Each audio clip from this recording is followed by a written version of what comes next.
Springtime in Virginia, when nature blankets the rolling hillsides in 1,000 shades of green. Time for the dogwoods, redbuds, and the Virginia 500. Race fans from miles around eagerly await Martinsville Speedway's first Grand National race of the year. This one was a record breaker. First of all, it was a sellout, with thousands being turned away. Many members of the press dubbed it the mini super speedway.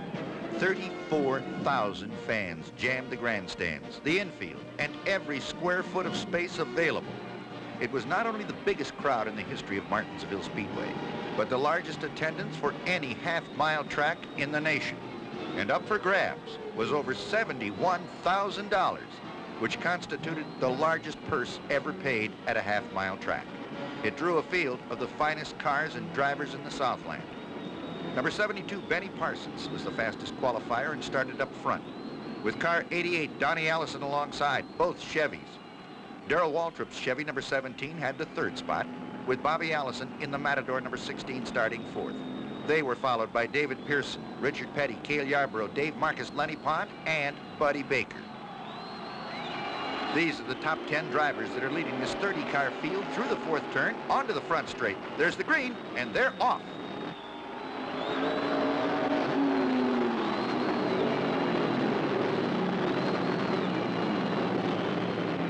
Entering turn 2, Benny Parsons put his Chevy number 72 in the front spot. Darrell Waltrip grabbed second place in car 17, with Donnie Allison third and David Pearson holding down on fourth. Right now, Chevys are running 1, 2, and 3.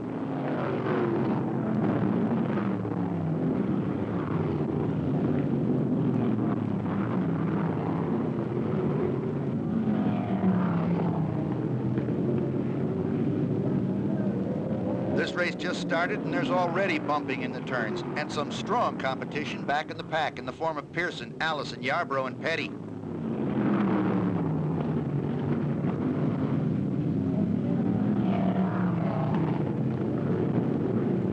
The first casualty happens on lap 4 when J.D. McDuffie blows the engine in his Chevy number 70 and heads for the pits. In turn 3, Pearson and Bobby Allison both slide under Donnie Allison to take over third and fourth. Donnie may be having some handling problems.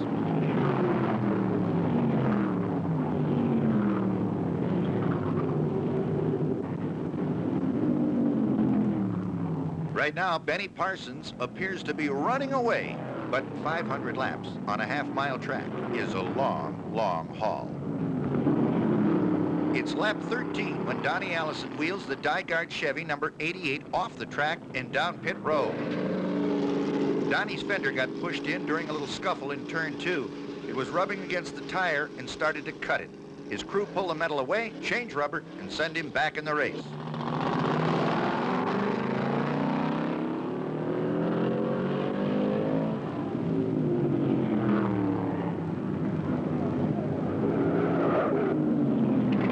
The caution light is lit when Richard Childress spins his Chevy coming out of the second turn. He's all right, and so is the car.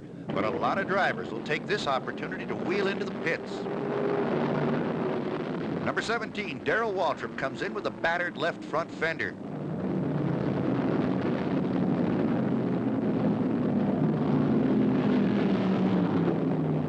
Fuel for Cale Yarborough. Buddy Baker gets a clean windshield along with a fill-up. For Richard Petty, it's fuel and left side rubber.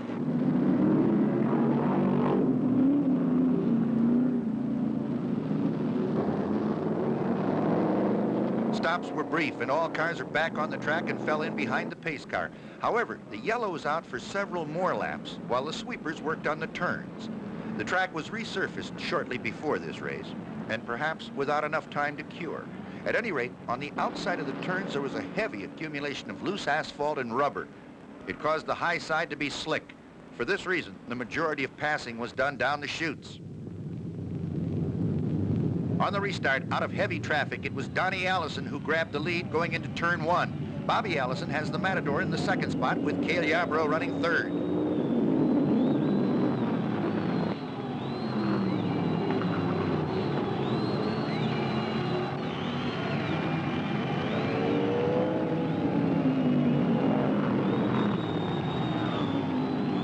Entering turn one, Richard Petty fires the Charger up on the inside of David Pearson, and they have a fender-bending, paint-scraping battle all the way through the second pocket. Richard makes the pass, and David almost loses it. Number 16, Bobby Allison, pushed the Matador into the lead, but he's got Cale Yarborough breathing right down his tailpipes. Petty has now moved up to third. Cale tries Bobby down the back chute, but Allison shuts the door on him in the third turn to keep the lead.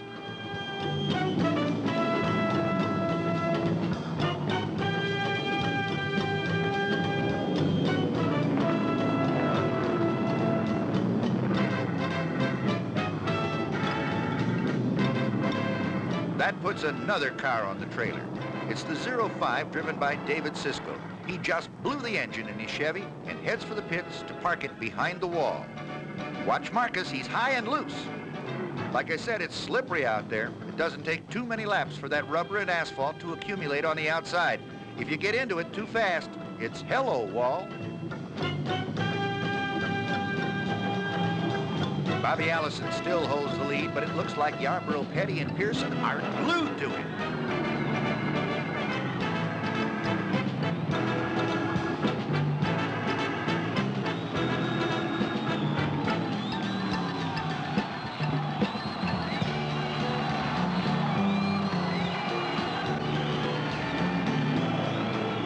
Hey, Cale found a hole. Allison went a little too high in turn three. Cale got a wheel under him, and he and Richard both drive through to take over first and second place.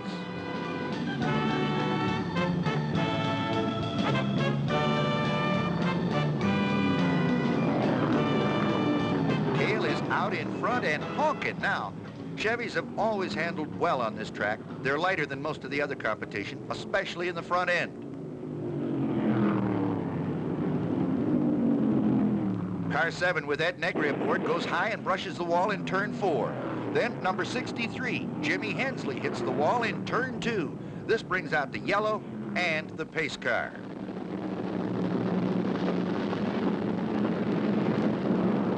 Hensley limps all the way around the track on a slashed right front tire and heads into the pits.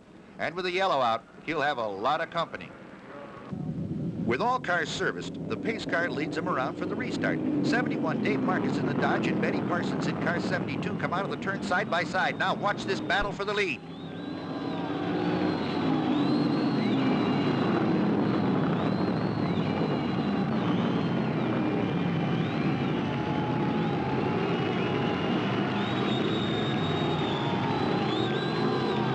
Benny Parsons finally comes out on top. Dave Marcus falls into second. Buddy Baker is now third, with Waltrip running fourth. Now Baker moves around the high side of Marcus to take over second. Waltrip and Petty are moving up. The traffic is thick and fast.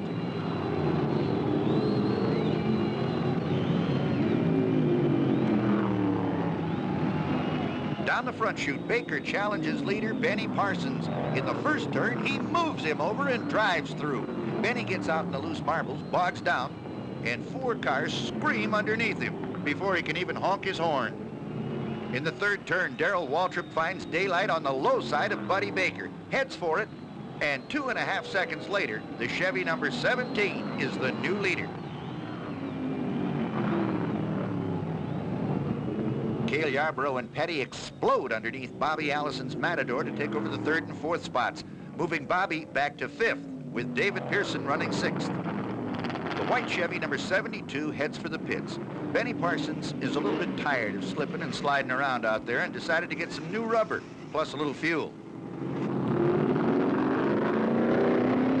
Waltrip is still the front runner in a badly battered Chevy. Richard Petty has moved into second and challenging Darrell for the lead. He does it right down the back chute as both cars split around Richard Brooks. Now, Waltrip is second with Cale third.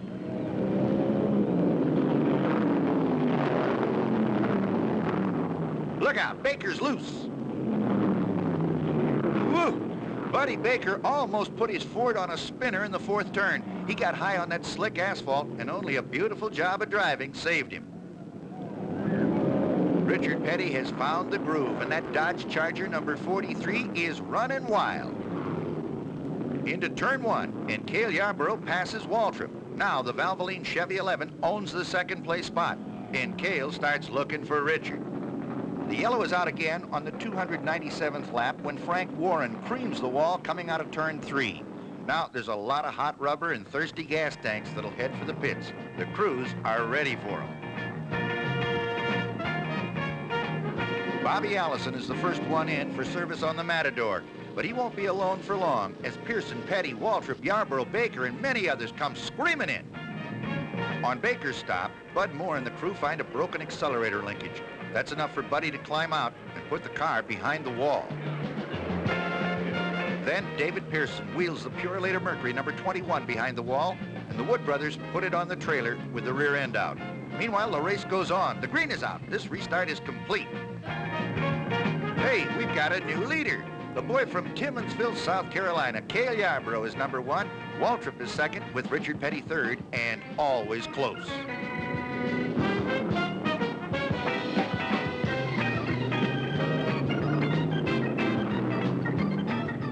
There goes Marcus again. He comes into 3 too high, gets out on the loose marbles, and nearly loses it. Down the back chute, they go 3 deep. It's right there that Richard Petty passes Waltrip and puts the Dodge Charger in second place. Cale Yarborough is still the leader in the Chevy 11. He's running well, but Richard is slowly closing on him.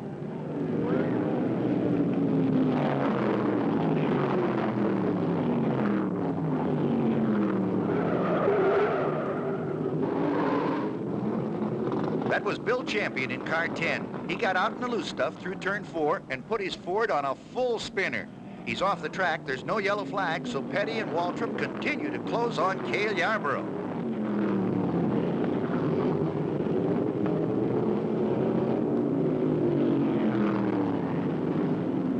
With just a short distance to go, leader Cale Yarborough makes his last pit stop of the day for new tires. The track is extremely slippery, and they feel that the new rubber will give him a little better bite. Petty is now the leader. A couple of laps later, Richard brings the Dodge in for the same reason.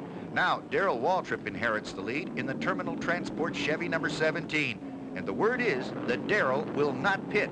He'll gamble on the tires he's running. After a very fast 13-second pit stop, Petty fires onto the track and into second place. Waltrip has a good lead, but without new tires, he can't run full bore. And Richard begins to close.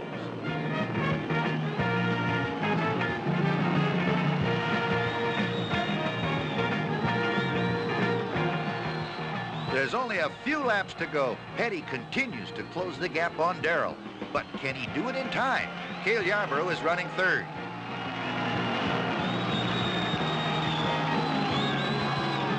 In turn 2, Petty catches Waltrip. Down the back chute, he out-drags him, and in the third turn, Richard puts the red and blue Dodge number 43 back in the lead.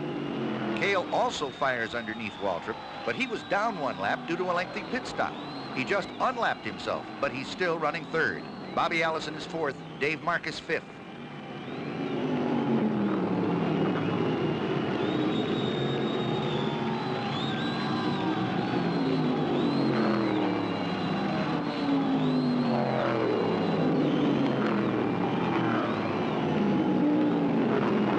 The white flag is out. A half a mile more, and Richard Petty will chalk up his 169th career win.